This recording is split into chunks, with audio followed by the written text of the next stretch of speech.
네, 안녕하세요. 이원재입니다. 8월 1일 목요일 아주 더운 날이네요. 11시 정각입니다. 이원재 끝내주는 경제 라이브 시작하겠습니다. 세계 경제의 반전의 시간이 다가왔네요. 미국 연준에서 드디어 제롬 파월 의장이 조이던 돈을 풀겠다 이런 암시를 해서 지금 시장이 굉장히 지금 영향을 받고 있고요. 곧 기준금리 내리겠다 이런 암시를 한 거예요. 물가는 잡히고 고용은 어려워지니까 앞으로는 물가뿐만 아니라 고용도 챙기겠다 이렇게 말했는데 요거 해석하면 이제 고용 챙기려면은 금리 인하해야죠. 그래야 경기가 들끓고 일자리가 많이 생기니까 이런 얘기인데, 반면 일본은 돈을 쪼이기 시작했습니다. 일본은행에서 7월 31일 어제 기준금리를 0.25%로 인상을 했습니다. 그게 인상이냐 그럴 수도 있는데 원래 0.0에서 0.1%였어요. 그러니까 이게 계속 제로금리이다가 제로금리 벗어나서 드디어 금리가 생기는 나라가 된다 이렇게 생각하시면 돼요. 그리고 국채 매입 규모도 절반으로 떨어뜨리기로 해서 지금 풀던 돈을 조이겠다 이런 이 사인으로 시장에서 받아들이는데, 그럼 어떻게 되는 거냐? 미국은 풀겠다고 했잖아요. 그럼 달러같이 떨어지는 겁니다. 지금 원달러 환율이 굉장히 높잖아요. 근데 좀 떨어지겠죠. 원화가 상대적으로 비싸지니까. 근데 엔화는 어떻게 되는 거냐? 이렇게 돈을 조이기 시작하면은 엔화 가치 높아지기 시작합니다. 슈퍼엔저 현상이 이제 끝난 거 아니냐 이런 얘기도 이제 나오기 시작합니다. 물론 이제 트럼프는 지금 미국에서 연준에다 대고 금리 인하 절대 대선 전까지 하지 마라 이런 얘기해가지고 굉장히 파문이 일고 있는데, 앞서서 우리 방송에서 김학균 센터장이 얘기한 적이 있죠. 시장을 이기긴 어렵습니다. Don't fight the market. 이게 시장을 정치인이 이기기는 쉽지 않다. 이런 신호가 나온 것 같고요. 일본은 국력에서 금방 망하고 엔화도 계속 떨어질 것 같았는데 바로 반전이 일어나는 것 같아요. 이런 얘기가 있어요. 경제학의 오래된 유명한 얘기인데, 불황의 유일한 원인은 번영이다.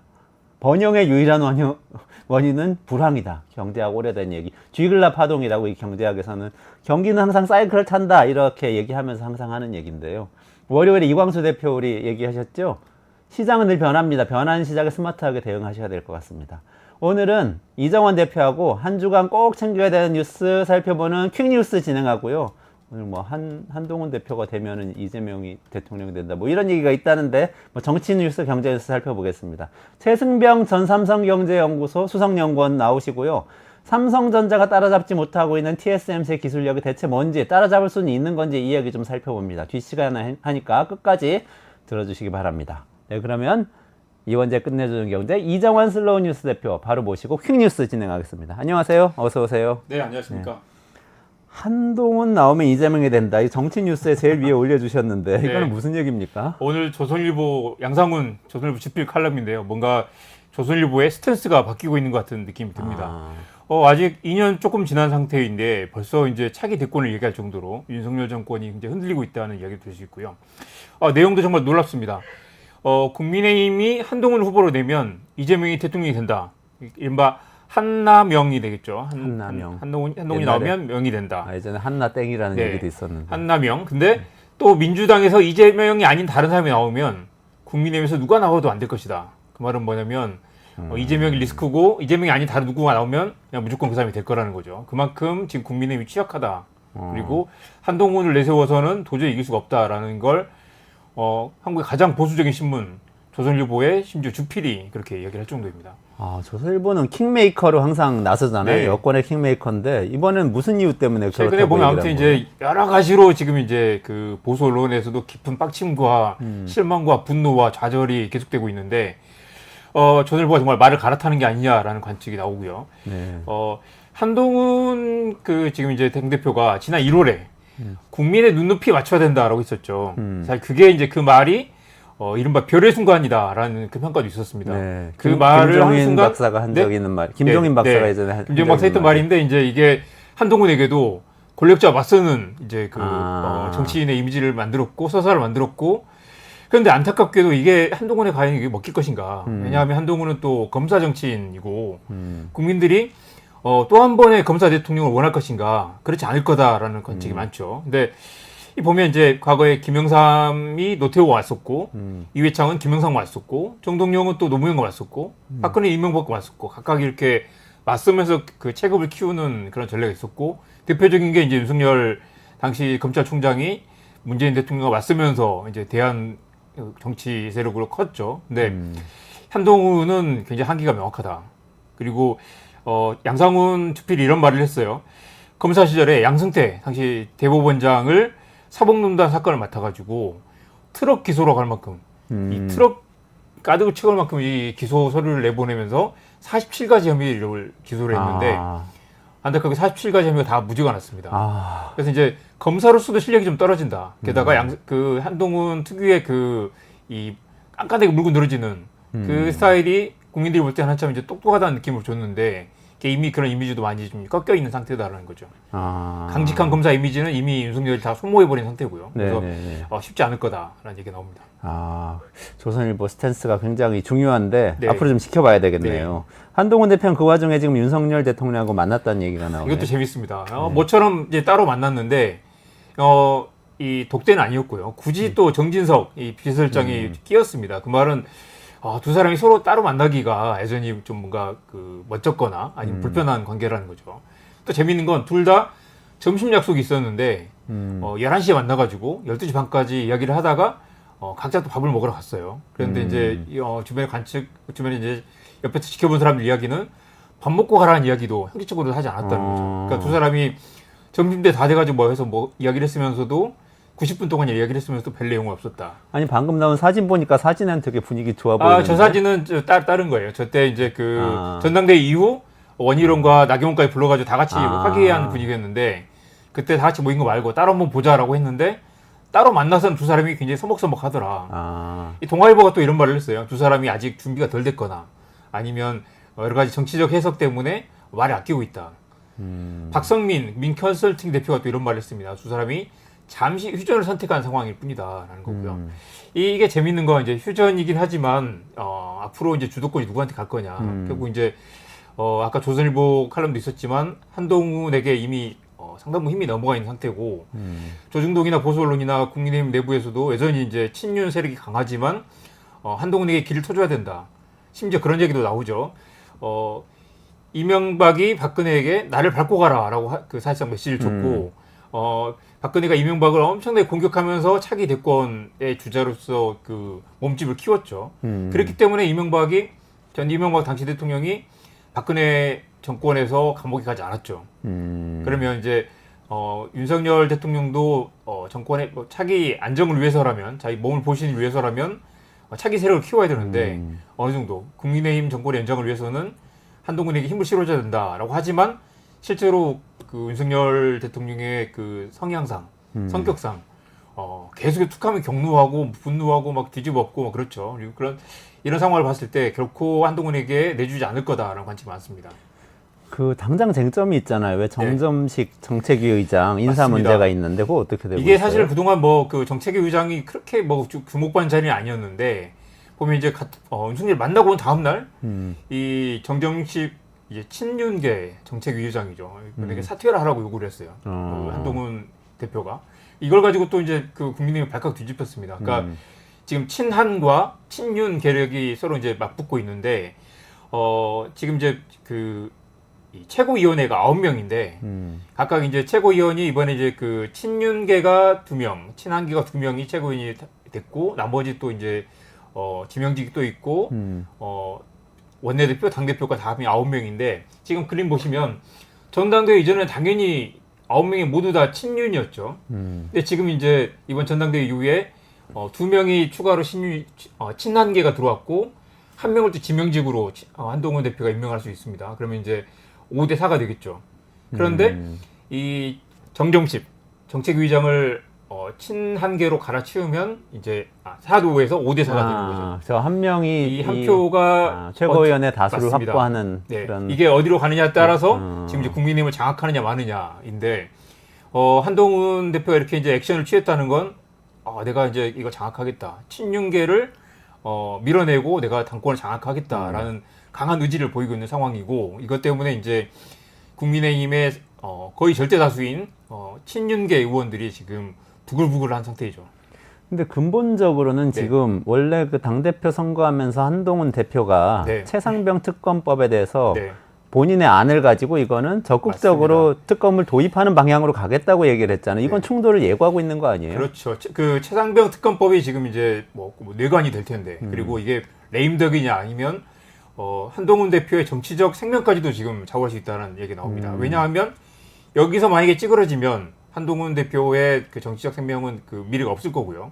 여기서 세게 부딪히면 당연히 또 윤석열 대통령이 경로를 하고 또 찍어 누리려고 하겠죠. 여기서 누가 이기느냐.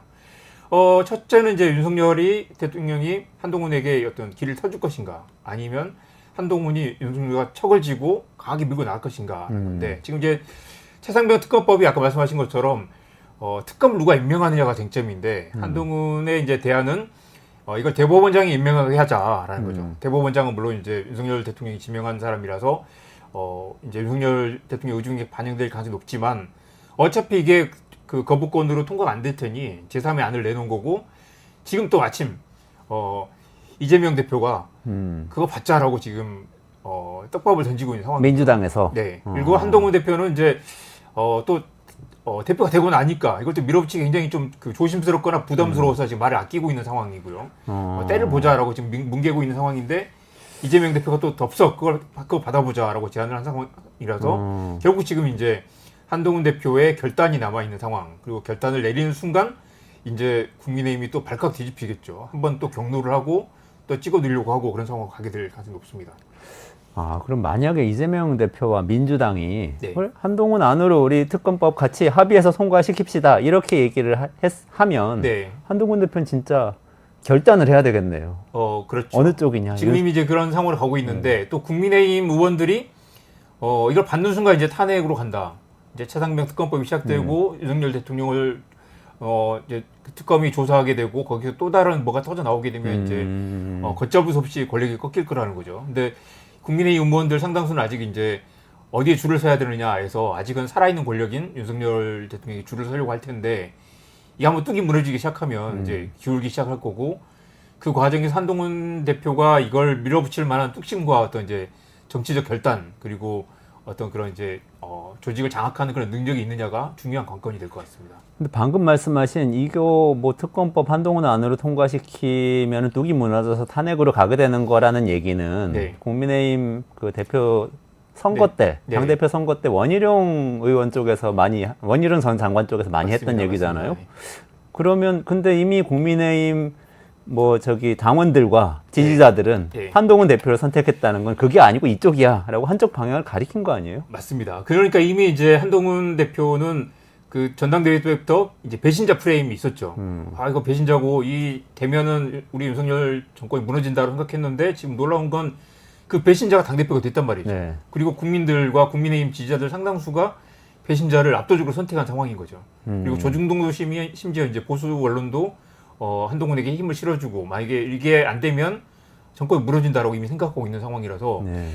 사실은 한동훈 대표에게 지금 정말 별의 순간이 온 거죠. 네. 이걸 잘 돌파를 하면 강력한 이제 그 차기 대권 주자로 나설 텐데 지금까지 상황으로 봤을 때는 이분이 뭐 말씀은 잘하시고 좀 깐족이라는 별명도 있지만 막 받아치는 건 잘하는데 이거 정면 돌파하거나 이렇게 세력을 확 몰고 와서 뭔가 분위기를 반전시키는 그런 능력은 약간 부족하다는 평가가 많습니다. 그러네요. 그게 어떻게 될지 지켜보는 게 관전 포인트네요. 이번에 그러니까 정정식 그 정책위원장을 갈아치우고 만약에 5대4로 최고위원회를 장악한다면 약간 이제 좀 정치력이 있다라는 평가를 받을 수 있을 텐데 지금 벌써 또 이렇게 당내 반발이 거센 상황이고 사실 당대표인데 또 원외 당대표란 말이죠. 의원도 아니고 그리고 지지 세력도 여전히 굉장히 취약한 그런 상황이긴 합니다.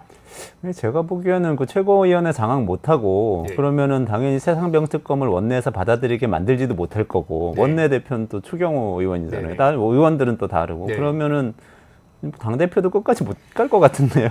그렇죠. 그렇지만 또 생각해 보면 좀 이따 이야기하겠지만 지금 이진숙 건이나 김문수 장관 후보나 보면 윤석열 정부가 정말 아슬아슬하게 이렇게까지 가나 싶을 정도로 지금 무리수를 두고 있고 이대로 가면 정말 그 정권의 후반기가 굉장히 그 결말이 안 좋을 수도 있다라는 관측이 많이 나오죠. 그렇군. 좋습니다. 그러면 네. 지금 말씀하셨으니까 한동훈 대 윤석열 이 얘기 네. 여기까지 한번 네. 정리를 하고 네. 그 다음에 윤석열 대통령이 이진숙을 통해서 언론에 하려고 하는 일 네. 한번 짚어보죠. 무려 어제 뭐 드라마틱한 일이 많았죠. 그래서 오늘 아침에 그 경향신문 칼럼에 그런 게 있었는데 외계인이 만약 한국에 와서 한국의 정치 뉴스를 보면 어떻게 생각하겠는가. 그러니까 이런 게 정치다라고 생각하지 않겠느냐는 거죠. 협작과 음모와 그다음에 세력 다툼과 갈등 이게 정치의 전부인가. 사실 지난 몇 달 동안 보면 사실 재밌긴 하잖아요. 재밌는데 정책도 재밌어요? 없고 정치도 없고 이거 완전히 재미도 그 없어. 뭐 이런 게 한국 정치냐라고 생각할 네. 정도인데 지금 이진숙 사건이 딱 그렇습니다.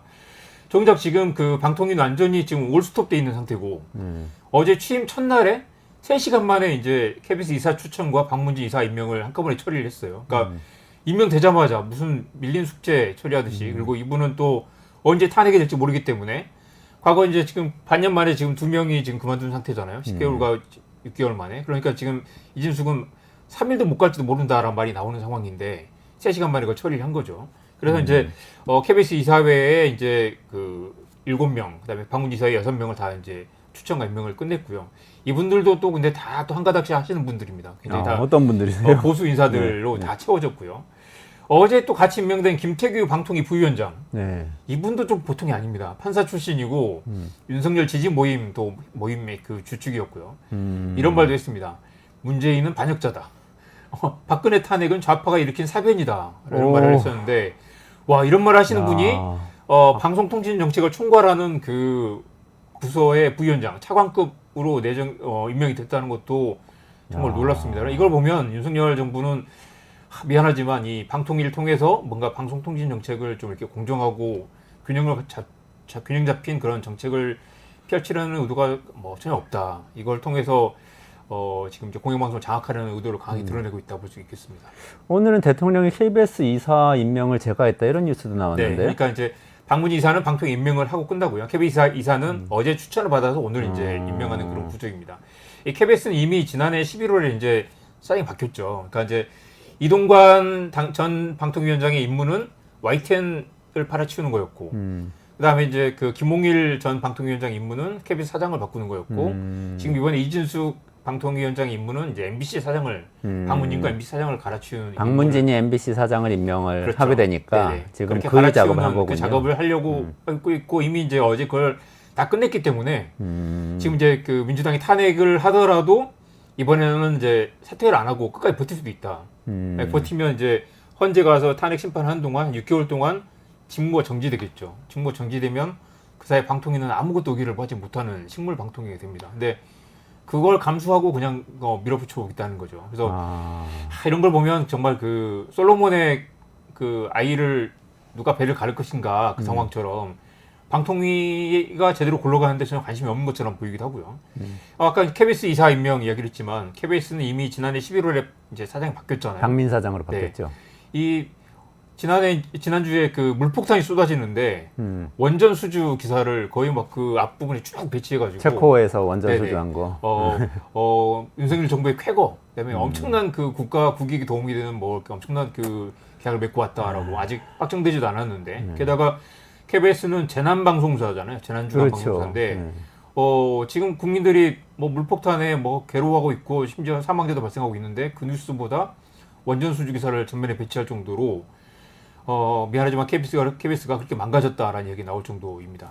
그럼 MBC를 그렇게 만들고 싶은 거겠죠. 그러네요. 근데 이거 그러면은 어차피 MBC와 관련된 작업은 다 끝낸 상태니까 탄핵을 하거나 말거나 상관이 없다 이렇게 나올 수도 있다는 말씀이시잖아요. 심지어 오늘 아침에 더 이상한 뉴스가 있었는데 어차피 이렇게 된 거 이동관을 다시 방통위원으로 임명할 수도 있다라는 얘기도 나옵니다.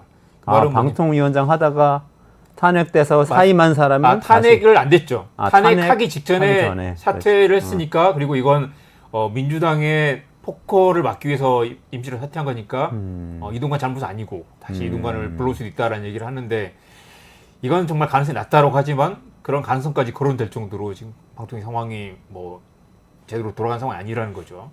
그리고 지금 이야기해야 될 것은 사실 민주당 책임도 없지 않다라는 얘기도 나옵니다. 그러니까 방통위원이 5명인데 2명만 남겨놓고 지금 이제 5명 중에 2명은 민주당이 추천할 수 있는 거죠. 그리고 지금 정부와 여당도 대통령 2명, 국민의힘 1명 추천할 수 있는데 그냥 2명만 가지고 만장일치로 통과시키는 그런 상황이 계속됐잖아요. 근데 사실은 원칙적으로 보면 민주당도 2명을 추천을 하고 빨리 임명을 해라고 압박을 할 수도 있겠죠. 추천 안 했나요, 아예? 추천을 안 했습니다. 과거에 이제 작년에 그 최민희 당시 이제 그 전 의원을 추천했다가 사실 최민희 의원도 굉장히 과격한 분이잖아요. 그래서 이제 윤석열 대통령이 임명을 하지 않고 뭉개다가 최민희 의원은 이제 총선 출마 등등으로 이제 지명자에서 사퇴를 했죠.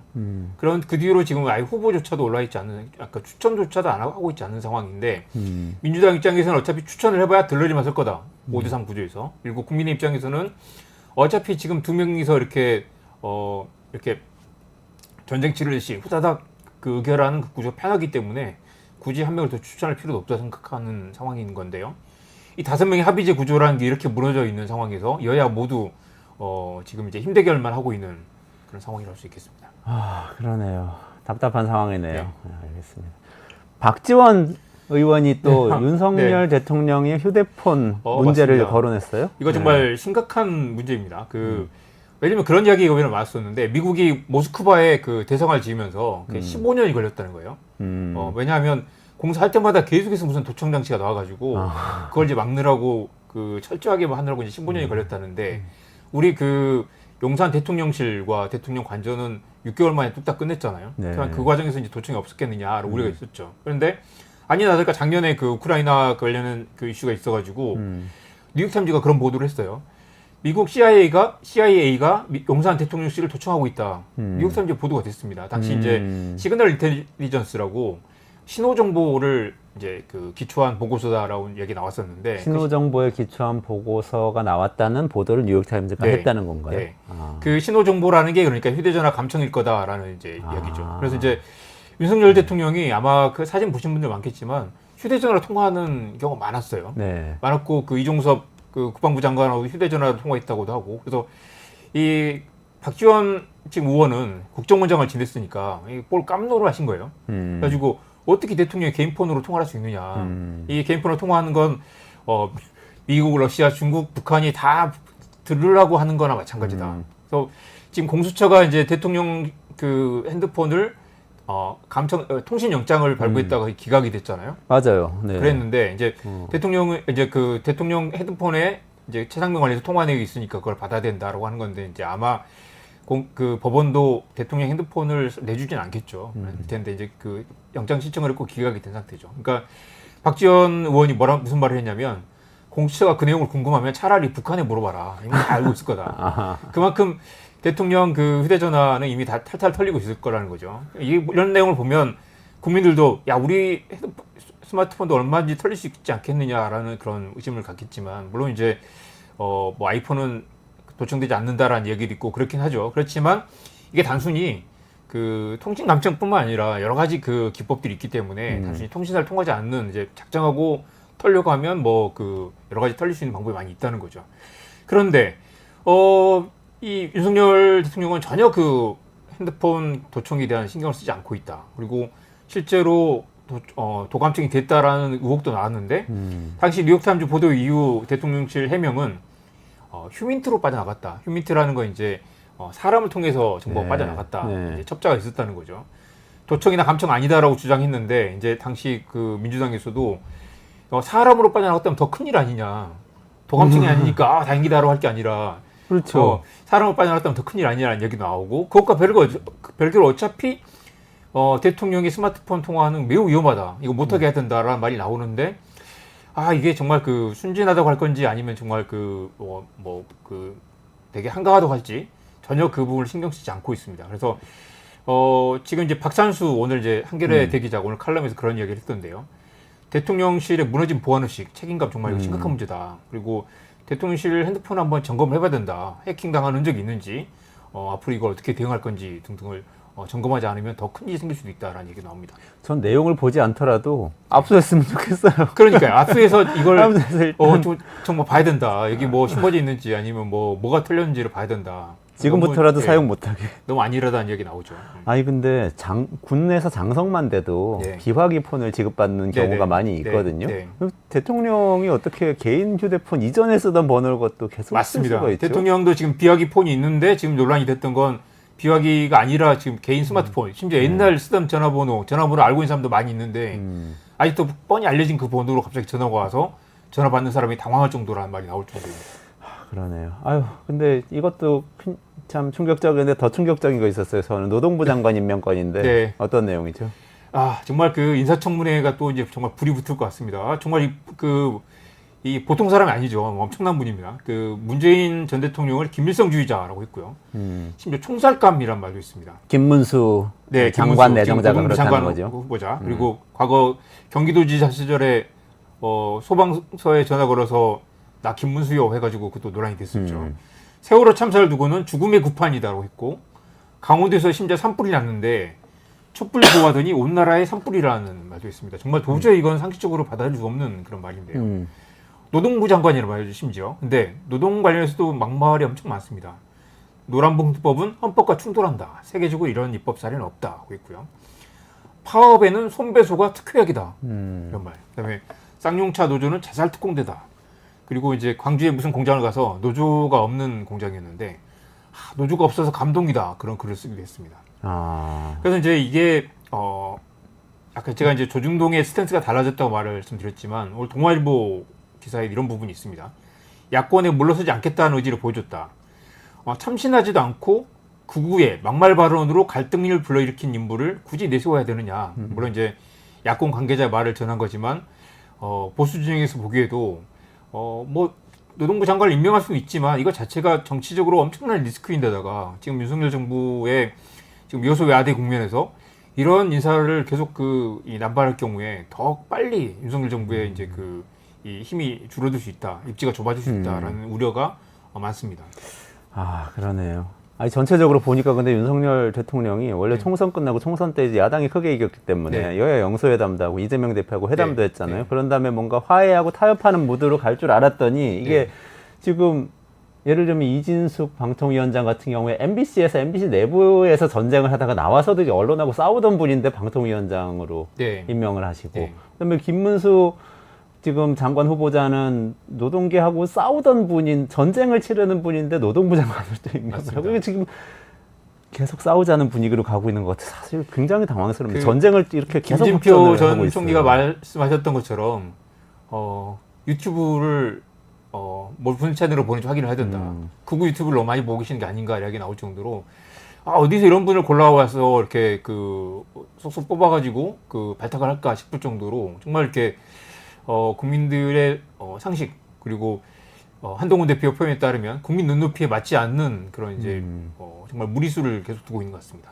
근데 진짜 이렇게 가면은 마지막이 좋기는 어려울 것 같아요. 확전을 계속 하다가 전쟁에 승리하는 경우는 역사상 없거든요. 맞습니다. 그 결정적인 계기가 이제 최상병 특검법이 될 텐데 이걸 이제 한동훈 특검법안이 나오지 않더라도 결국 이제 어떤 식으로든 또 한 번 발의가 되고 국민의힘 이탈표가 8표만 나오면 되기 때문에 이 특검을 피하기는 어려울 수도 있다라는 관측이 많습니다.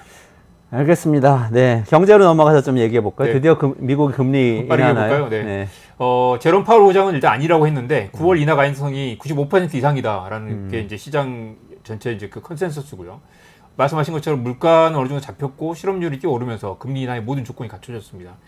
한국과 미국의 금리 역전이 꽤 오래됐죠. 지금 이제 벌써 25개월째고 좀 있으면 이제 최장 기간이 됩니다. 그리고 한국이 이미 금리가 2%포인트 정도 낮기 때문에 미국이 금리를 조금 낮추더라도 한국이 여전히 더 낮은 상황이 계속 될 거고요. 그래서 한국은 물가도 걱정이고 금리를 내려야 되는데 지금 미국보다 낮기 때문에 되게 이제 여러 가지 정책적 운치의 폭이 좁은 상태인 거죠.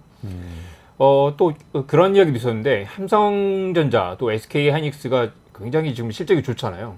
그 실적이 좋은 것도 환율 착시 효과가 있다. 그래서 이제 삼성이 해외 매출이 지금 85%나 되고요. SK 하이닉스도 90%가 넘는데 그러니까 외국에서 돈을 벌면 그게 원화로 바뀌는 순간 수익이 크게 뛰는 모습을 보이는데 그러네요. 달러로 파니까. 네, 그것 때문에 사실은 이제 우리가 그나마 최근에 수출이 잘 됐다. 아니면 대기업들 실적이 좋다고 하지만 거기도 상당 부분 거품이 있을 수도 있다라는 거고요.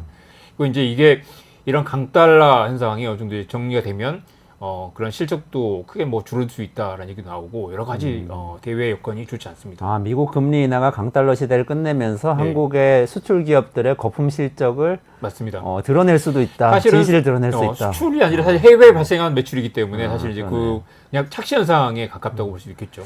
반면 일본에서는 지금 엔저 시대 끝난다 이런 그렇습니다. 얘기가 나오네요. 뭔가 세계적으로 뭔가 격동의 시대를 가고 있는 것 같고요. 오늘 마침 저기 또 이란에 이스라엘 폭격을 해가지고 또 어떻게 갈지 모르는 그런 상황이고요. 아무튼 엔저 시대가 끝나간다. 그래서 지금 0% 수준에서 0.25까지 올리기로 했고요. 그리고 이제 그 슈퍼엔저가 지금 이제 그 어느 정도 정리가 되는 그런 상황입니다.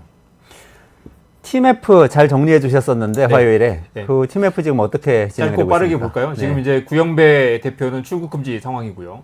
피해금이 1조 3천억 남아있는 돈이 없다고 하고 지금 이제 인터파크와 AK몰까지 정산 지원에 들어갔습니다. 그래서 제가 그때 지난주 월요일에 말씀드렸던 것처럼 이게 그림자 금융이란 말을 하죠. 그래서 이제 이게 쇼핑몰 같지만 1조 원 이상의 현금을 굴리는 사실상 금융과 비슷한 걸 했는데 규제를 받지 않았다.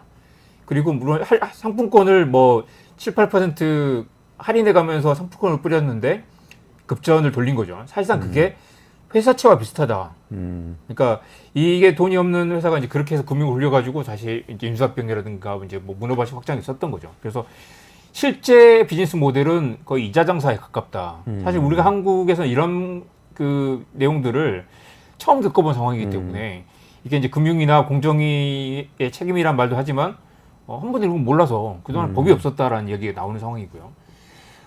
이커머스 기업의 뭐 이제 그 정산 기한이 뭐 70일까지 늦어졌는데 그것도 규정하는 법규가 지금까지 없었죠. 뒤늦게 이제 지금 외환관을 고치는 그런 제도를 만들고 있는 상황이고요.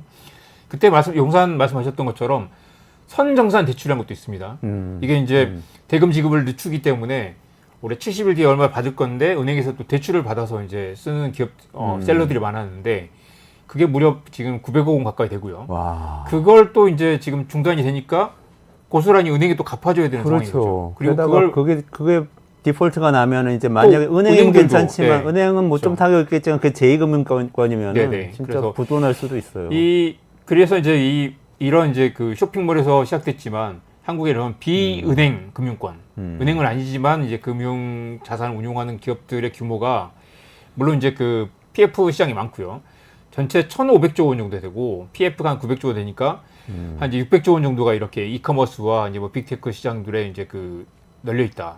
대표적인 게 이제 스타벅스에서 우리 스타벅스 선불 충전권 있잖아요. 네네네네. 선불 카드. 그게 많게는 3,400억 정도가 스타벅스에 쌓여 있다라는 말도 나옵니다. 그래서 웬만한 저축은행 수준인데 이게 금융업으로 관리가 안 돼 있었다는 거죠. 그러니까 이번에 사태처럼 TMF가 이렇게 고객들 돈을 받아가지고 70일 동안 가지고 있다가 돌려주는 그런 상황에서 전혀 규제가 없었던 것처럼 만약에 스타벅스가 이 3,400억을 갑자기 망해가지고 그 선불카드를 못 쓰게 된다 그런 사례가 있을 수도 있다는 거죠. 근데 물론 이제 그 스타벅스는 아직 그런 이제 금융업 규제는 안 받고 있지만 보증보험에 가입해서 관리하고 네. 있다라고도 합니다. 그런데 그런데 그런 이제 그런 이제 규제가 없기 때문에 생기는 문제가 있었는데 재작년에 유효 기간이 5년인데 5년 지난 거 다 그냥 없애버리고 자기들 이익으로 챙겨가지고 논란이 된 적이 있었습니다. 스타벅스가요? 네네. 그래서 이제 원래 뭐 다른 이제 상품권 10년까지 되는데 스타벅스 상품권은 또 마침 5년이었는데 네네. 고객들 5년 동안 안 쓰면 이거 다 우리 돈 처리를 했다는 거죠. 꼭 생각해 보셔야 됩니다. 스타벅스 상품권 요즘 굉장히 많이 거래하시는데 그렇죠. 사실은 그거 돈을 받아가지고 그 기업에서 고객이 쓰시기 전까지는 갖고 있는 거거든요. 그거 운용해가지고 뭘 하는지 몰라요. 그걸로 그냥 외형을 확장하고 있을 수도 있고, 상조회사도 할 수도 있고. 상조회사도 그렇고 요즘 미용실 가면 뭐 30만 원 선결제 쓰는 것도 있는데 다 그것도 금융업에 준하는 그리고 지급 보증을 약속받는 그런 공정위 관리 대상이 돼야 된다라는 지적이 나옵니다. 규제의 사각지대인데 요거는 정부에서 사실 못 챙긴 부분이네요. 좀 잘 챙겨주시면 네. 좋을 것 같은데 저는 더 충격적인 뉴스 봤어요. 알리테무에다가 지금 위메프 네. 판다고. 의사 알리테무가 나왔죠. 지금 엄청난 속도로 지금 한국에 공습을 하고 있죠. 그리고 지금 사실은 적자를 보면서 한국 시장을 공략하고 있는데 벌써 이용자 규모가 알리테무 각각 830만 명 정도 됩니다. 유메프는 400만 명밖에 안 돼요. 그러니까 유메프의 거의 2배 정도 이미 점유율을 확보하고 있는데 사용자 수를 확보하고 있는데 이 지분 일부를 이제 그 Q10을 통해서 이제 알리테무에 넘긴다는 거죠. 그런데 이게 이제 벌써 그 500억에서 100억, 1000억 정도 이제 지분 확보해가지고 그걸 융통해가지고 이제 이걸 해결할 수 있다라는 이야기인데 가뜩이나 이제 이 시커머스의 공습 때문에 한국 유통 생태계가 굉장히 흔들린다라는 얘기가 시커머스가 차이나 커머스죠. 차이나 커머스입니다. 네. 그래서 유메프를 넘기면 또 다른 형태의 또 이제 지각 변동이 일어날 수도 있다라는 얘기 나오고요. 그러면 우리는 소프트뱅크의 쿠팡과 네. 그리고 네. 그 중국의 알리와 테무의 네. 세상에서 쇼핑을 하면서 살게 되는 건가요? 네. 아주 좀 걱정이 됩니다. 그 마지막으로 하나만 네. 저 국제뉴스 하나 살펴보시죠. 해리스 컨벤션일과가 무섭다고요. 네. 엄청난 속도로 지금 이제 그 추격하고 있고요. 그 JD 벤스 이제 그 트럼프의 부통령이 사실은 외연을 확장하기보다는 트럼프하고 거의 겹쳐서 사실 이제 그 트럼프의 그 이제 총격 사태 이후로 이제 그 지지율이 주춤하고 있는데 카말라 해리스가 이제 미국 그 대선은 7개 경합주에서 다 결정이 나잖아요. 네. 7개 경합주를 봤더니 평균 48%, 트럼프는 47%. 딱 1% 포인트 차이라서 여전히 오차범위긴 하지만 판이 달라졌다. 그리고 미시간 주에서는 심지어 해리스가 53%, 뭐 10% 포인트 이상 격차가 나고 있고요. 아, 그래요? 그리고 이제 특히 흑인, 청년, 라틴계 유권자들이 해리스를 좀 지지하는 그런 모습을 보입니다. 그리고 아까 이제 그 이란의 네네네네. 그 이스라엘 하마스 폭격 지도자. 사태도 네. 아마 이게 해리스에게 좀 유리하지 않겠느냐라는 얘기도 나옵니다. 그래서 이제 사실은 이제 그 지금 며칠 전에 네타냐후 왔다 갔을 때 네. 트럼프 바이든은 조심스러워서 만나지 않았는데 트럼프가 일부러 집까지 맞아요. 초청해가지고 극진하게 대접을 했다고 하는데 유대인표 얻으려고. 네, 트럼프가 되면 아무래도 이게 그 중동 정서가 더 격화되지 않겠느냐. 그리고 자칫 이게 이제 이스라엘과 이란의 그 중동 정전으로 번지고 미국까지 개입하면 사실 제3차 대전까지 가는 게 그렇죠. 아니냐는 우리가 나오는데 네.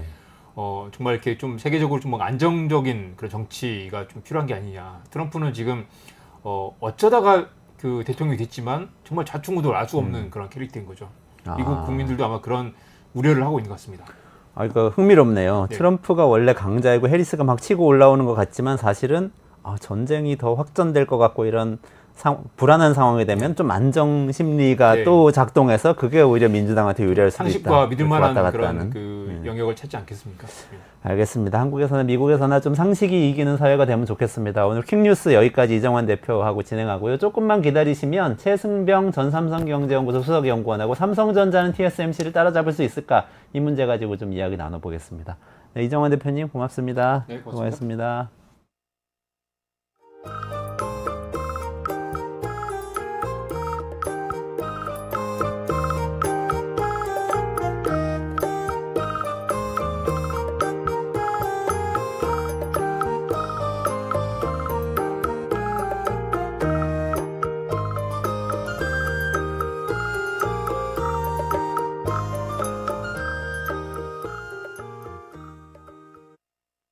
지금 해리스가 치고 올라오고 있어서요. 어떻게 될 것 같습니까? 내기하실까요? 내기 좋습니다. 그러면은 네. 하나 둘 셋 하면 동시에 해리스 1번, 트럼프 2번입니다. 하나 둘 셋. 저는 해리스고 두 분은 트럼프인 거죠. 자, 이유를 말씀해 주시죠. 해리스가 지금 기세 좋게 지금 치고 올라가는 거는 맞기는 맞는데 미국 정치의 고질적인 부분의 하나가 항상 이 인종 이런 것들이 걸렸거든요. 해리스 같은 경우에는 참 좋은 제목인데도 여성에다가 흑인이니까 어떻게 보면 미국 정치에서 조금 불리한 요소를 이렇게 갖고 있는데 그 부분을 과연 어떻게 극복을 하고 넘어갈 것이냐. 이 배팅을 하는 것 같으면 저는 여전히 아직까지 트럼프 쪽에 배팅을 할 것 같다는 생각입니다. 이광재 의원님은 왜 트럼프 의견이세요? 트럼프 대통령 총격 사건 AP통신사의 사진 한 장, 또 바이든 대통령 후보 사퇴와 더불어서 해리스 부통령 또 한 번의 이제 행운으로 등장. 두 분 다 초dun을 갖고 운의 대결이 시작으로 아마 피말리는 시간이 올 거라고 봅니다. 그럼에도 불구하고 트럼프가 당선 가능성이 높겠다. 저는 뭐 한 0.1% 정도 앞서지 않을까. 네, 이원재 끝내주는 경제 테크노믹스 시간입니다. 최승병 전 삼성경제연구소 수석연구원 모셔서 오늘 삼성전자가 TSMC한테 지금 따라잡힌 상태인데 다시 따라잡을 수 있을까? 아니, 그게 어렵다면 TSMC가 도대체 얼마나 기술력이 좋은 대만 기업이길래 그렇게 왜 우리 삼성전자가 못 따라잡나? 이 문제 좀 깊이 있게 다뤄보겠습니다. 최 박사님 어서 오세요. 안녕하세요. 안녕하십니까? 요즘 점점 보폭이 넓어지고 있으신 것 같으세요? 어제도 하루 종일 방송 일정 있으셨죠? 그거는 뭐 다른 방송에서 역전다방에서 또 맹활약을 하고 계시거든요. 잘 보고 있습니다. 네. 지난 시간까지 반도체 이야기 해주셨는데 보면서 정말 이 반도체, HBM, 뭐 차세대, 블랙웰 칩 이런 얘기를 엔비디아니 이런 얘기 다 이렇게 뉴스에서 많이 들어서 조각조각 알고 있었는데 정말 잘 정리됐다 이렇게 얘기하는 분들이 많으세요. 그래서 네. 오늘 그 100미를 찍지 않을까 하는 생각이 드는데 사실은 우리나라는 반도체 강국이고 삼성전자가 그 선두에 있고 오랫동안 그걸 자부심으로 갖고 있을 뿐만 아니라 실제 우리나라 경제에서 차지하는 비중도 막대한데 어느 순간부턴가 대만의 TSMC가 세계 반도체 1위라고 하더니 삼성전자는 이제는 뭐 못 따라잡는다는 얘기도 있고 이런 얘기가 있어서 그 TSMC가 뭔지 지난 시간에 슈퍼어린 ASML에 이어서 네. 그 이 기업에 대해서 좀 알아보려고 모셨습니다. 네, 알겠습니다. 네. 사실 뭐 우리 TSMC 요즘 얘기 많이 나오는데 업종이 좀 다르긴 합니다. TSMC는 흔히 얘기 들어보셨을 파운드리 기업이죠. 우리가 뭐 이 반도체들을 예전에는 우리가 잘 아시는 인텔이나 IBM 뭐 이런 회사들이 예전에는 종합 반도체 기업이었죠. 설계부터 제품 제조까지 다 직접 하는 딱 수직 계열화된 그런 기업들이 중심이었다면은 이것이 뭐 삼성도 거의 그 궤적을 따라가갖고 지금 뭐 삼성은 메모리 쪽에서 그런 입지를 단단하게 다지고 있지 않습니까? 근데 이제 TSMC는 이 대만이 후발주자로서 대만이 사실은 뭐 이렇게 아주 후발주자는 아닌데 어쩌다 보니 약간 여러 좀 삐끗삐끗하는 와중에서 한 1970년대 80년대 야 우리도 반도체 산업을 일으켜야겠다. 근데 어디로 들어갈까? 지금 뭐 메모리 쪽에선 삼성이 먼저 이 출발을 했으니까 우리가 여기서 좀 색다른 업을 해야겠다라고 해서 그때 만든 것이 국가 주도로 만든 게 TSMC고 그때 한 것이 파운더리업. 그러니까 그 당시에도 이 설계랑 제조 생산을 갖다가 분리하자는 얘기들이 많이 있었거든요. 네. 그랬을 때 이런 설계를 전문으로 하는 팹리스들이 있는데 이들의 주문을 받아서 생산만 전문적으로 해주는 그런 생산 전문 기업으로 우리가 파운더리업을 만들자라고 해서 사실상 전 세계에서 이 파운더리업을 전업으로 시작한 게 이 TSMC입니다. 아 그렇군요. 그리고 그저- 국가가 주도해서도 만들었고 네, 대만이. 국가가 거의 한 반 정도 출자해서 만들었고요. 그 전에는 이제 어떻게 했냐면은 이런 팹리스들이 이런 걸 생산을 할 때 이런 큰 종합 반도체 기업이라고 항상 이 라인이 돌아가는 건 아니잖아요. 그럼 가끔 이제 노는 라인들이 있는데 그런 거에서 아 그래 우리 좀 설비가 놀고 있으니까 너네 설계대로 생산해 줄게라고 해서 하는 그런 부업이었어요. 부업. 아. 제조가. 근데 이게 점점 팹리스 영역이 커지다 보니까 야 이런 부업 정도도 아니라 이걸 아예 전업으로 하는 기업이 앞으로는 필요하겠다. 그걸 딱 내다본 것이 유명한 대만계 반도체 전문가 모리스 창이었죠. 네, 그래서 모리스 창 중심으로 해서 TSMC를 키워서 지금 이렇게 커진 거죠. 그러네요. 지금은 파운드리 업계에선 지금 1위인 것이죠. 그렇죠. 뭐 거의 예전부터 계속 1위였고요. 지금 와서는 더더욱 그 입지가 강해진 겁니다. 예전에는 사실 이 파운더리업이 야, 이게 큰 돈이 될까라는 생각들이 있었습니다. 근데 지금은 이 파운드리업이 작년 2023년 기준으로 시장 규모가 1115억 달러 보니까 우리 돈으로 150조 원 규모까지 이제 커졌습니다. 근데 TSMC가 이 중에 60%를 먹고 있습니다. 그러니까 60% 90조 원이네요. 네, 지금 뭐 작년 TSMC 매출이 706억 달러 보니까 우리 돈으로 하면 한 95조? 그 정도 네. 될 정도 이게 어마어마하게 커진 거고요. 그리고 이게 뭐 다른 반도체 업계는 굉장히 사이클을 심하게 타는데 파운더리업은 이게 그래도 꾸준히 성장하면서 지금 TSMC가 우직하게 여기까지 올라온 겁니다. 그래도 예전에는 그렇게 TSMC는 우리가 잘 모르는 기업이었는데 사실. 맞습니다. 10년 전만 해도 뭐 TSMC 아는 분들이 이렇게 많지 않았죠. 그렇죠. 근데 이게 지금 어쨌든 말씀하신 대로 파운드리가 점점 중요하게 된 네. 계기가 있는 건가요? 있습니다. 네. 그 계기를 만든 게 애플이죠, 애플. 네. 어떻게 된 사실 거죠? 네. 2010년대까지만 해도 파운드리가 뭐 그때도 작진 않았지만은 그때 제가 2010년도 기준으로 보면 그 당시가 반도체 산업 전체 매출이 한 3천억 달러 정도라고 했고 반도체 시장 규모가. 근데 물론 파운드리는 최종 제품은 아니지만 중간 제품이긴 하지만은 그중에 한 300억 달러 정도 차지했어요.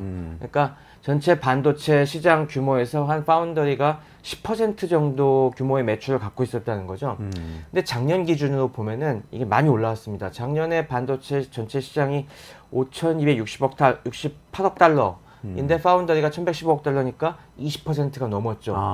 그러니까 전체적인 비중 자체도 굉장히 올라왔고 비중이 2배가 된 거네요. 비중이 2배가 됐는데 그 핵심에는 애플이 있습니다. 예전에는 우리가 반도체 가장 큰 수요처라고 하면은 이 PC 중심으로 갔지 않습니까? 그렇죠. 근데 PC의 요 CPU 예전에 무조건 다 인텔 썼잖아요. 맞아요. 인텔 인사이드 딱 네, 붙여놓고 인텔 인사이드. 컴퓨터에. 근데 그 가장 핵심 부품인 이 인텔 이 CPU와 여러 가지 반도체, 특히 또 반도체 하면 그 당시부터 램, 네. 그럼 삼성 램 막 꼽았죠. 맞아요. 그러니까 이 두 개의 쌍벽 기업들이 다 종합 반도체 기업이다 보니까 파운더리의 업이 이렇게 크지가 않았어요. 오히려 파운더리가 생산하는 쪽들은 지난번에 계속 설명드린 그래픽 카드라든가 이런 데 들어가는 그런 전문 칩들 중심이었는데 그 10년 사이에 시장 판도가 완전히 바뀌었죠. 지금은 반도체가 가장 많이 쓰이는 곳이 바로 우리가 지금도 들고 계시는 스마트 기기입니다. 그렇죠. 네. 스마트폰과 이런 태블릿 같은 데 쓰이는 반도체가 어마어마하게 많아지다 보니까 이 최대 수요가 바로 이 애플이 돼버렸습니다. 근데 애플은 종합 반도체 기업이 아니잖아요. 그러면서 애플은 자기네가 필요로 하는 이 칩들을 갖다가 다 이런 자체 설계해갖고 파운드리에다 주문을 하기 때문에 그만큼 파운드리 업이 어마어마하게 커지게 된 겁니다. 아, 그렇군요. 그래서 고속 성장하고 TSMC의 매출도 사실 보니까 150억 달러에서 700억 네. 달러 넘었다고 얘기하시는 거 보니까 한 네. 5배 정도 10년 만에 그렇죠. 한 그렇게 지금 된 10년 사이에 뭐 5배 이상 성장해봤죠. 그러네요. 삼성전자하고 비교하면 어때요? 삼성전자는 그동안에 네, 어떻게 됐나요? 삼성전자는 이미 2010년대에도 메모리 업계의 절대 강자였기 때문에 그 당시 2010년대 삼성전자가 한 매출이 반도체 부분만 따져서 매출이 한 300억 달러 정도 됐습니다. 그 당시엔 TSMC의 2배 정도 규모였죠.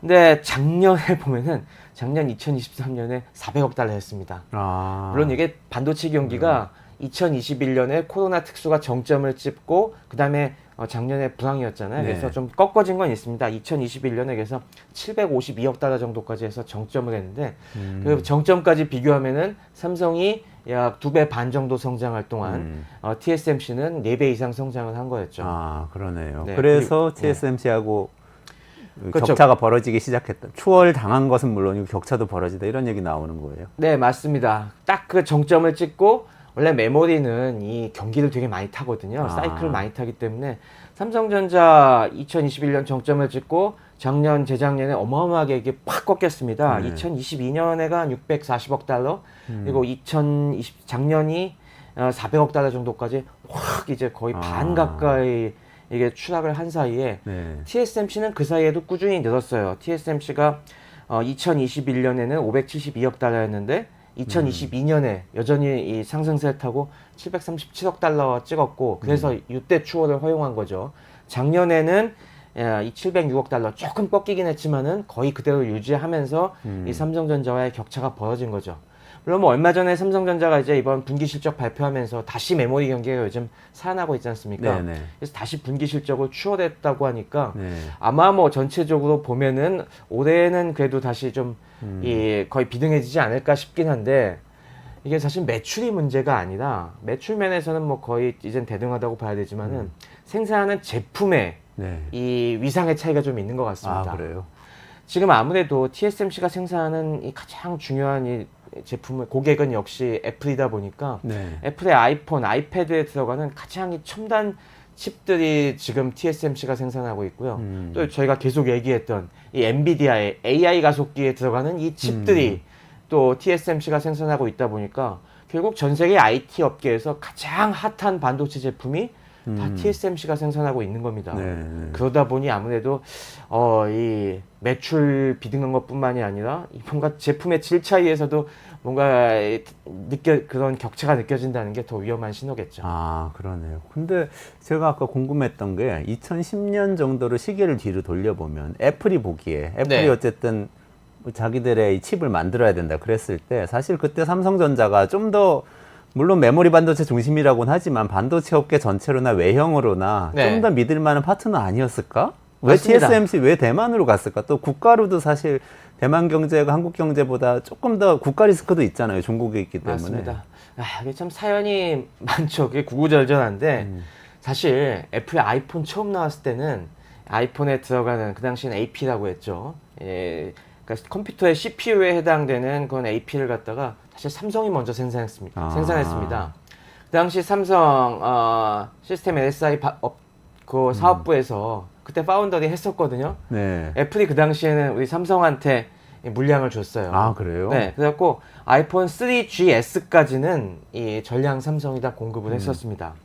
아예 설계까지 삼성한테 위탁을 했었고요. 근데 그 무렵에 2000년대 후반에 아이폰 만들면서 스티브 잡스가 야, 우리가 설계는 그래도 우리가 해야겠다라는 생각을 해갖고 2008년도에 그 당시 PA쌤이라고, 그러니까 팔로알토쌤이라는 이 팹리스 업체, 설계 업체를 갖다가 그 당시에 인수를 했어요. 인수를 하고서 그때부터 설계는 독자적으로 했지만은 그래도 이 파운더리 물량은 삼성한테 맡겼습니다.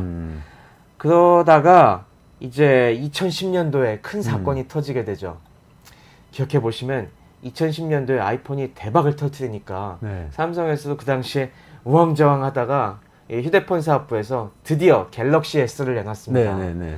근데 그 갤럭시 S가 처음에 굉장히 동글동글한 그 모습이 아이폰이랑 되게 비슷하다는 얘기를 많이 들었잖아요. 아. 그래서 그때 스티브 잡스가 경로를 했죠. 야, 이것들 우리 아이폰 다 베껴갖고 갤럭시 만들었네 하면서 그 당시 스티브 잡스가 우리 그 당시 삼성전자에 소송전을 걸기 시작했죠. 아. 네, 이거 카피캣이다. 아, 그러면은 그렇게 소송을 하기 시작했는데 물량을 이렇게 외주 주기는 또 어려운 껄끄러워지긴 그러니까 했겠네요. 그때부터 이제 양사가 빈정상한 겁니다. 삼성도 야, 우리가 뭘 카피했다고 하면서 이 맞소송을 걸기 시작하니까 그때부터 야, 이거 당장은 안 되겠지만은 우리 삼성에서 물량 빼라는 얘기가 애플에서 당연히 있었겠죠. 네네네. 그래서 그때부터 이 소송전이 격화되면서 어디 다른 쪽에 맡기면 좋을 데 없나라고 계속 하다가 역시 그 당시 파운더리의 그 당시에도 점유율 50% 이상을 차지하고 있었으니까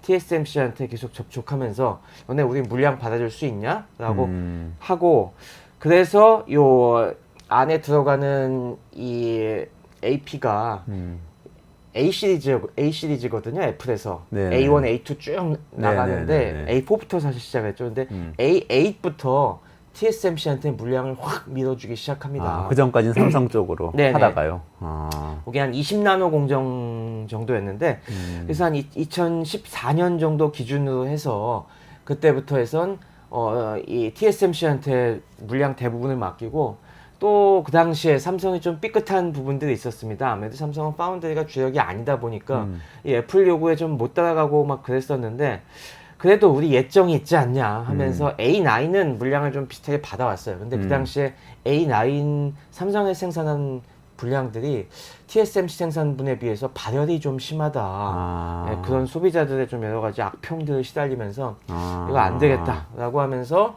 뭐 그 뒤로 A10부터는 완전히 TSMC가 지금까지 독점적으로 계속 생산을 해오고 있습니다. 2014년이면 그 아이폰 6 정도 되는 건가요? 네, 6, 그렇죠. 7 그 정도 될 것 같은데요. 그렇죠, 네, 그 정도 됩니다. 그러네요. 결국은 그러면은 애플이 삼성전자와 TSMC 사이에 지금의 격차를 만든 주범이네요. 어떻게 보면 네. 그렇게 된 거네요. 그렇습니다. 이게 애플이 사실은 그 당시에 밸류 체인을 짜면서 대만 기업들을 굉장히 많이 활용했지 않습니까? 아, 맞아요. 조립은 폭스콘한테 주로 맡겼죠. 맞습니다. 네, 폭스콘 같은 업체들한테 맡기면서 그 당시에 우리 얘기를 들어보면은 와, 이 폭스콘 키워주는 게 장난 아니다. 그런 얘기들 굉장히 많이 했어요.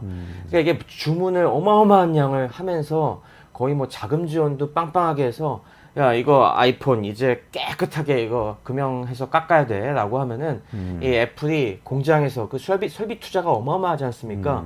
이때 뭐고 다 그냥 금속 깎아내는데 CNC 기계 같은 거 굉장히 많이 들어가는데 공작 기계 얼마나 필요해? 우리가 자금 일단 대줄 테니까 그냥 몇백 대 사 막 이런 식으로 해서 그 당시 이 일본의 공작 기계들을 거의 폭스콘이 쓸어가는 막 그런 상황이었어요. 그런 투자도 많이 했는데 TSMC도 마찬가지입니다. 야, TSMC 우리가 앞으로 주문 어마어마하게 넣어줄 거니까 믿고 투자 어마어마하게 하세요 라고 진짜 푸시를 많이 했어요.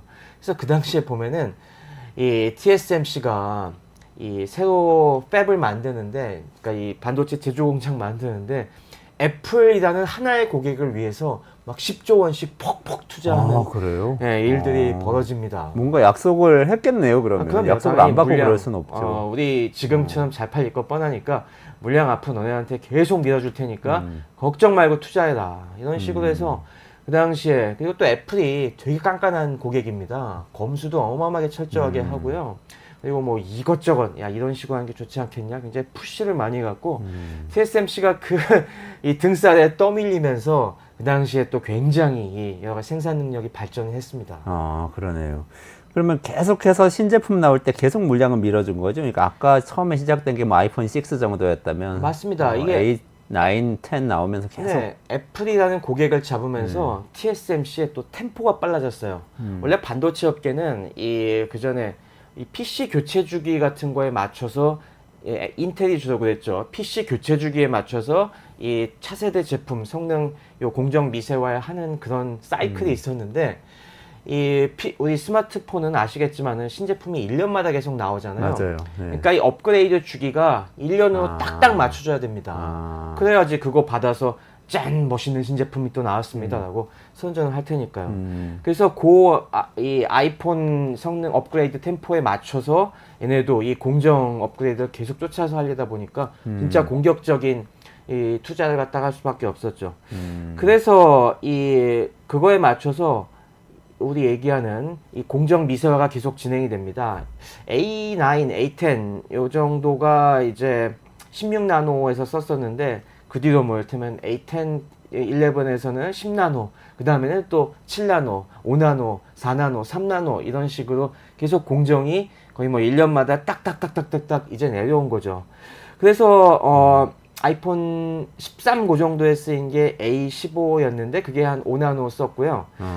아이폰 14, 15 프로 그리고 지금 아이폰 15에 들어간 게 A16인데 요게 4나노 공정. 그리고 지금 제일 네. 아이폰 라인에서 비싸게 팔리는 게 아이폰 15 프로지 않습니까? 네네. 여기 A17이 들어가는데 이게 지금 현재 가장 미세한 공정인 3나노 공정이 지금 쓰이고 있습니다. 그거 많이 들었어요. 기사에서 3나노 공정을 개발했다, 뭐 삼성도 뭐 만들 수 있다 이런 얘기 많이 들었는데 사실 무슨 뜻인지를 몰라서 이게 나노 단위가 있다는 건 아는데 네네. 그 반도체에서 뭐가 거기에 해당되는 건가요? 네, 이 부분에 아무래도 테크노믹스니까 기술적으로 설명을 드려야 될 것 같은데요.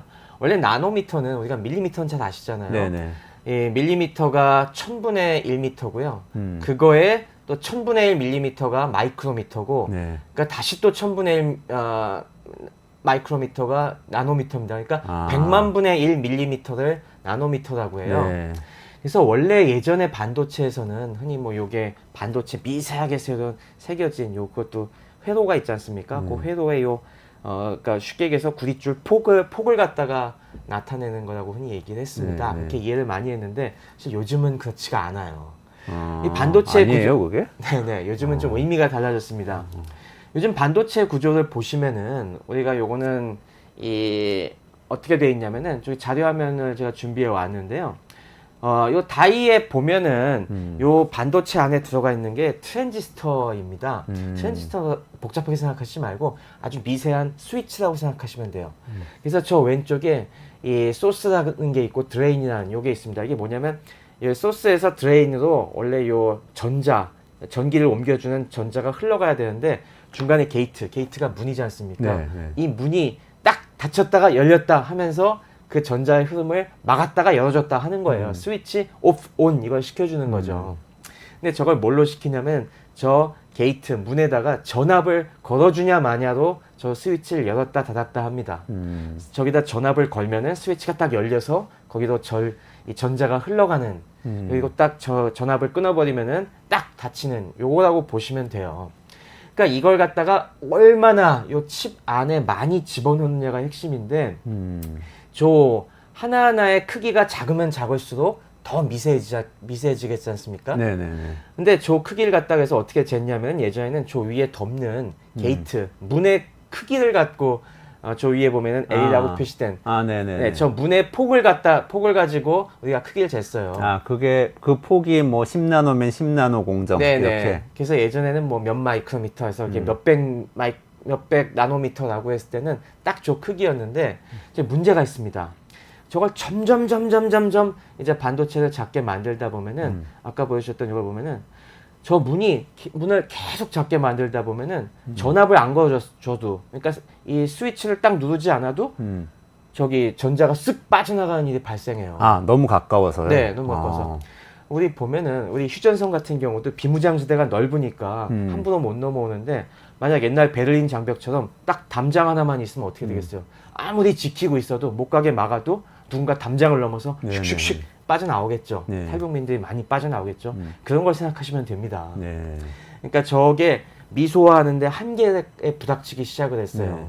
그러다 보니까 이제 기발한 생각들을 하게 되는데 그래서 나오게 된 게 이른바 핀팻이라는 겁니다. 저 트랜지스터를 갖다가 저거는 평면에 저렇게 배치해 놨는데 야 요걸 갖다가 이렇게 지금 저기 보시면은 소스와 드레인이라는 저 전극이 바닥에 누워 있잖아요. 네. 근데 저걸 갖다가 이렇게 새로 세워버리자. 수직으로 세우면은 좋은 점이 있습니다. 저기 문과 저 소스 드레인이 접촉하는 부분이 커지게 되죠. 네. 네. 전에는 이렇게 눕혀놨을 때는 이 전극의 한 면만을 딱 지키고 있었다면은 이렇게 세워놓으면은 아랫 면적도 좁아지고 이 세워놓으니까 저 게이트라는 수문장이 3면을 지킬 수가 있어요. 네. 그러니까 그만큼 문에 보초들을 많이 세워놨다는 거죠. 그러면 아무래도 넘어오기 힘들 거 아니겠어요. 이 방식을 쓰다 보니까 좀 작게 만들어도 이게 아까 같은 전류 누설이 안 생기는 겁니다. 그래서 이 방식을 채택하면서부터는 다시 이제 미세화 공정이 쭉쭉쭉 가기 시작을 했는데 네. 그때부터는 문제가 뭐냐면 이걸 세워놓으니까 아까와 같은 방식으로 이 크기를 잴 수가 없는 거예요. 아, 그러네요. 네. 그러니까 그런 방식 때문에 이게 한 2020년, 이게 2012년인가? 그때쯤부터 요걸 재는 기준이 달라졌습니다. 그때서부터 그래요? 그냥 야, 이런 방식으로는 안 되겠다. 그러니까 뭐 그전까지 한 이를테면 뭐 22나노라고 했으면은 그냥 뭐 그거보다 조금 더 우리가 요걸 많이 집어넣었으면은 다닥다닥 많이 집어넣었으면 20나노.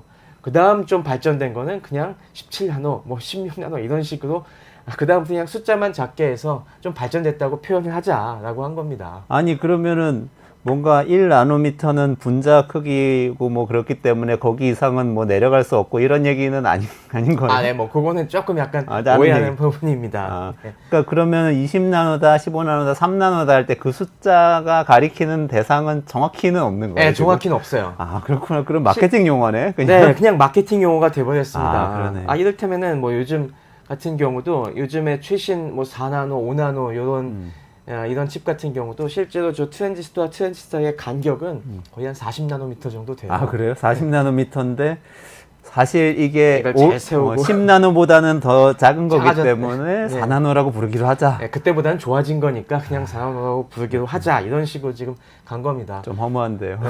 그럼 뭐가 늘은 거냐? 이게 뭐 10나노, 7나노, 5나노, 4나노, 3나노 내려오면서 결국에 요 같은 칩 면적에 집어넣을 수 있는 저 아까 트랜지스터의 개수가 많아진 겁니다. 그래서 지금 아까 말씀드린 최신 요 아이폰 15 프로에 들어가는 A17 같은 경우는 이 어느 정도까지 많이 집어넣냐면은 저 칩 사이즈가 저 다이 사이즈가 1cm 1cm 정도 돼요. 103.8 그러니까 제곱 밀리미터 정도가 되죠. 네. 근데 그거 안에 트랜지스터가 190억 개가 들어갑니다. 아이고, 그래요? 그러니까 190억 개. 190억 개. 야. 그러니까 1mm 1mm 요 사이즈에 한 2억 개 정도씩 들어간다고 보면 됩니다. 어마어마하게 미세하게 저걸 만들어야 되는 거죠. 저희가 어떤 반도체 전문가한테 들었는데 본인도 반도체 만드는 걸 보면은 인간이 이런 일을 해내다니 정말 경이롭다 이런 생각이 든다고 그럼요. 그러더라고요. 1mm 1mm에 2억 개를 집어넣는다. 저런 걸 2억 개 집어넣는다고 생각해 보세요. 그러니까요. 너무. 근데 저도, 어쨌든 저도 놀랍습니다.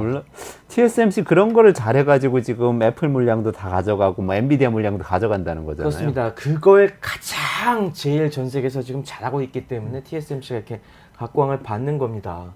요즘은 그래서 그전에는 삼성이 그래도 꾸역꾸역 쫓아왔는데 지금은 삼성이 쫓아오는 게 약간 좀 버겁다 보니까 지금 TSMC가 최선단 공정이 3나노 공정인데요. 이 3나노 공정이 삼성이 지금 잘 안 되고 있습니다. 삼성이 잘 안 되고 있는데 이 TSMC가 잘 되고 있다 보니까 고객들이 다 지금 큰 고객들이 이쪽으로 다 줄 섰어요.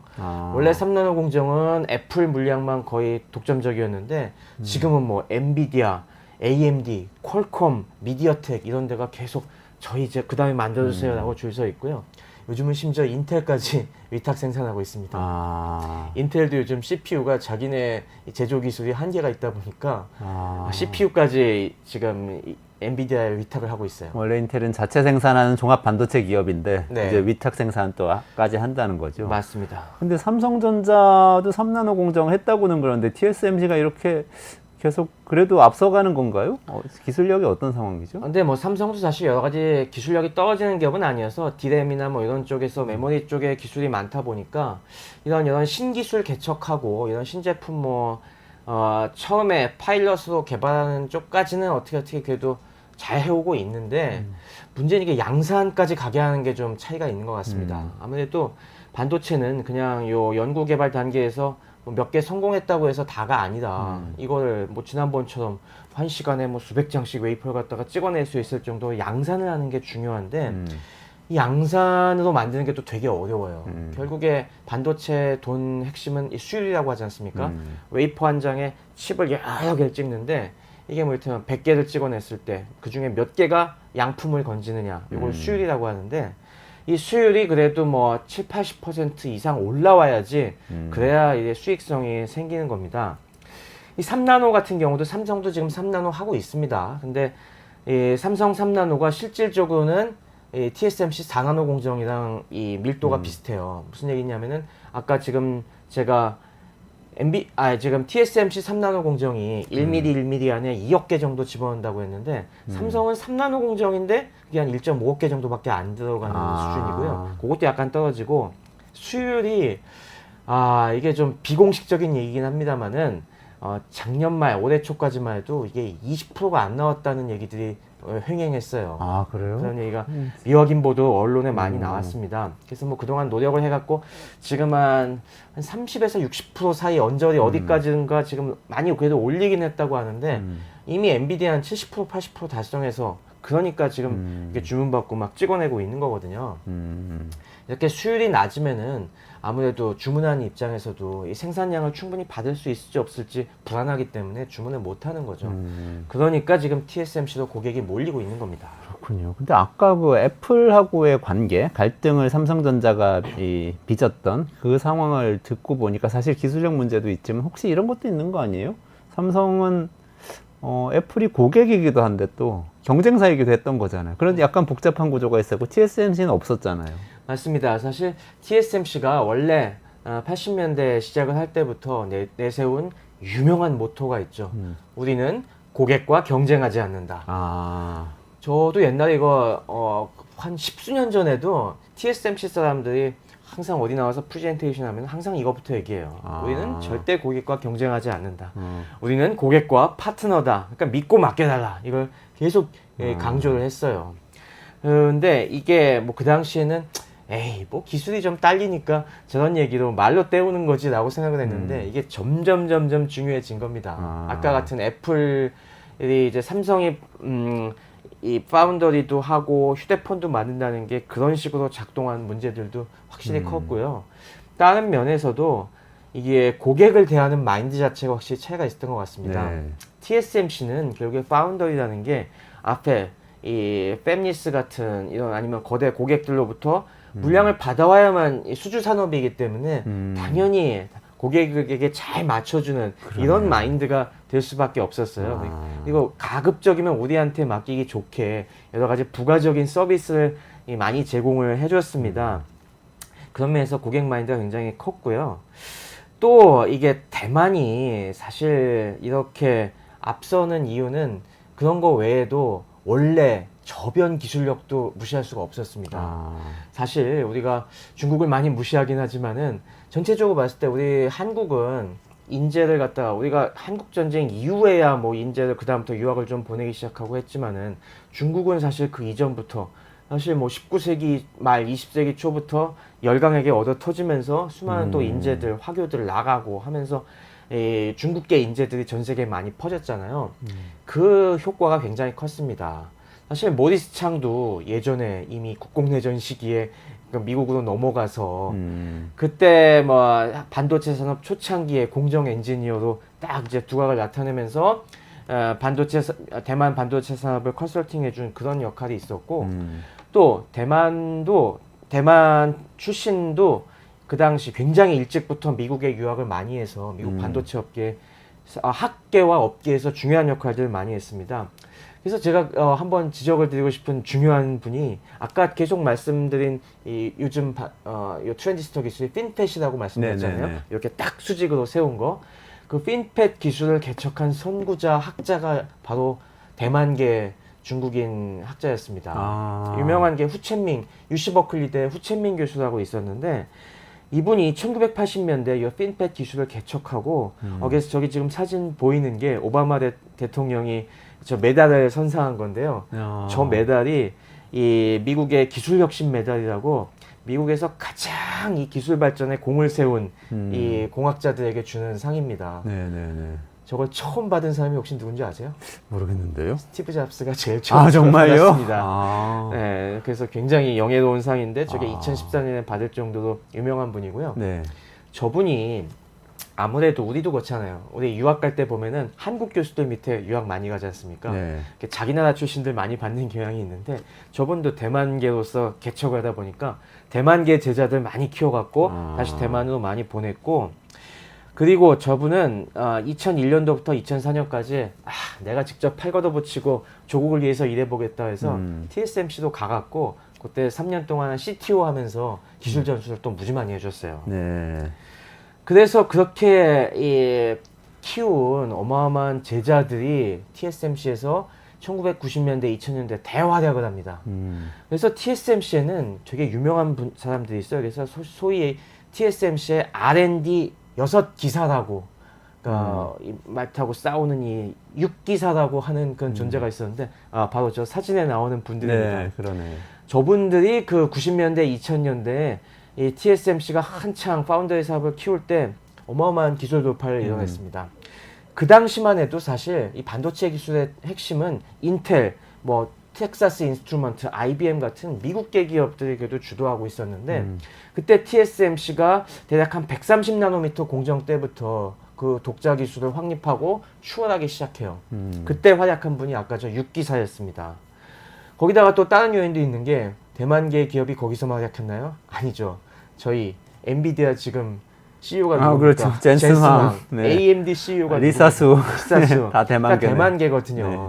대만계 업체들이 예전부터 PC 부품 많이 만들면서 이런 반도체 수요를 또 이끌어다 주니까 자, 학계, 기초연구도 대만계, 이런 파운더리도 대만계, 그 뒤쪽에 이 생산과 수요까지 대만계, 이렇게 인적 네트워크가 광범위하게 자리 잡으니까 당연히 보이지 않는 손으로 다 밀어주고 끌어주고 하면서 더 밀착할 수밖에 없죠. 그러네요. 그러니까 단순히 고객이 우리는 경쟁하지 않다 뿐만이 아니라 우리와 고객은 동포, 우리와 고객은 같이 가는 파트너 아니라 끈끈한 유대감이 있으니까 이들이 요즘 우리 식으로 얘기하면 카르텔 거의 형성해 가면서 이 제품 개발을 해왔으니 지금 그 효과가 단단히 나오는 겁니다. 그러니까 TSMC의 힘은 대만인의 힘이고 네. 그리고 그게 대만의 힘이고 이렇게 좀 연결이 되는 것 같네요. 그렇죠. 대만 산업 생태계의 힘입니다. 이 대만이 아까 얘기한 그 요즘 분업화된 체제, 팹리스, 파운더리, 네. 그다음 그 뒤쪽까지도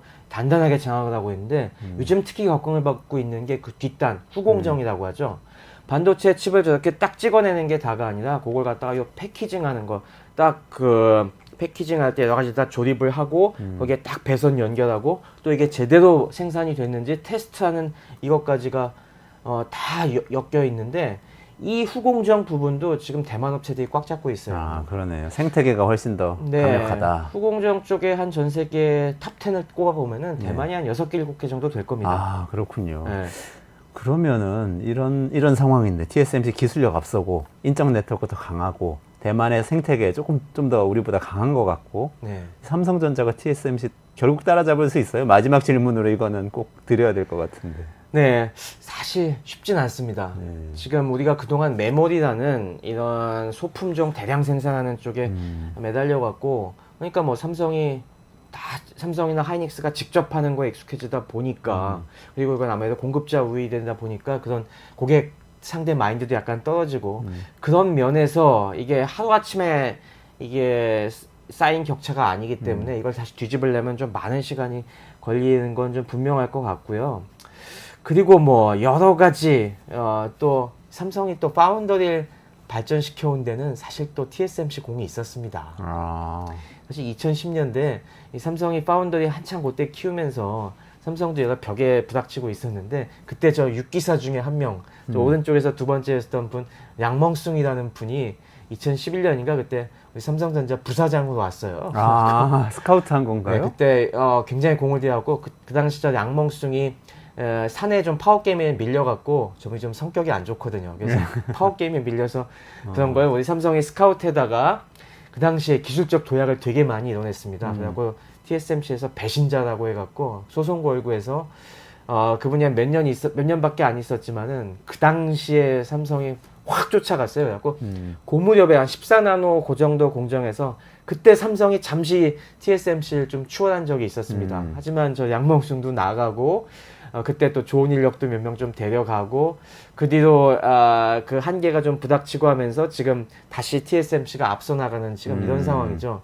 근데 저 양멍숭이 어디로 갔냐면 그 다음에 중국으로 갔어요. 아. SMIC 요즘 중국에서 제일 잘 나가는 파운더리에 가서 요즘 오히려 중국의 막 그 기술 개발을 주도하고 있죠. 아. 그런 식으로 TSMC발 인재들이 기술도 막 퍼져나가고 그러니까 뒤에서는 SMIC가 추격해오고 앞에서는 TSMC가 계속 나가는 입장에서 이 삼성이 물론 지금 들어와서는 이 중요성을 깨닫고 이런 걸 재건하려고 하고 있습니다만은 이 TSMC가 굉장히 또 요즘 열심히 그래도 힘을 내서 나가고 있기 때문에 함께 아무래도 열심히 뛰고 있는 상황에서는 그보다 더 빨리 우리가 뛰어야 따라잡을 수가 있는데 지금은 거의 비슷한 속도로 우리가 뛰고 있다 보니까 이 격차가 쉽게 좁혀지지는 않을 것 같습니다. 아, 그렇군요. 그래도 뭐 기대는 해봐야죠.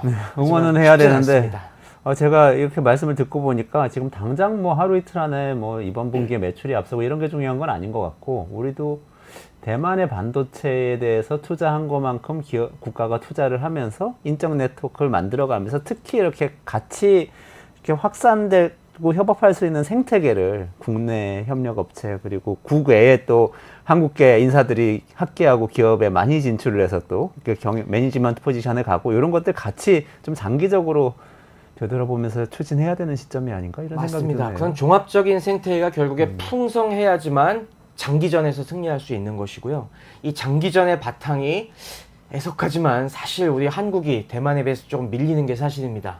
그런 면에서 우리가 이런 면에서 얼마나 더 풍성한 생태계를 만들어갈 수 있느냐 그것이 이 진짜 앞으로도 끊임없이 이어질 이 반도체 장기전에서 다시 역전을 하느냐 마느냐의 승패를 좌우하겠죠.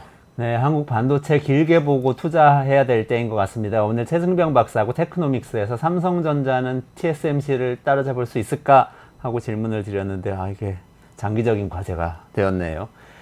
알겠습니다. 오늘 여기까지 진행을 해야 될 것 같고요. 이원재 끝내주는 경제 매일 오전 11시에 라이브 진행합니다. 내일도 오전 11시에 찾아뵙기로 하고요. 오늘 최승병 박사님하고 같이 여기서 같이 인사드리도록 하겠습니다. 고맙습니다. 감사합니다. 네, 수고하셨습니다.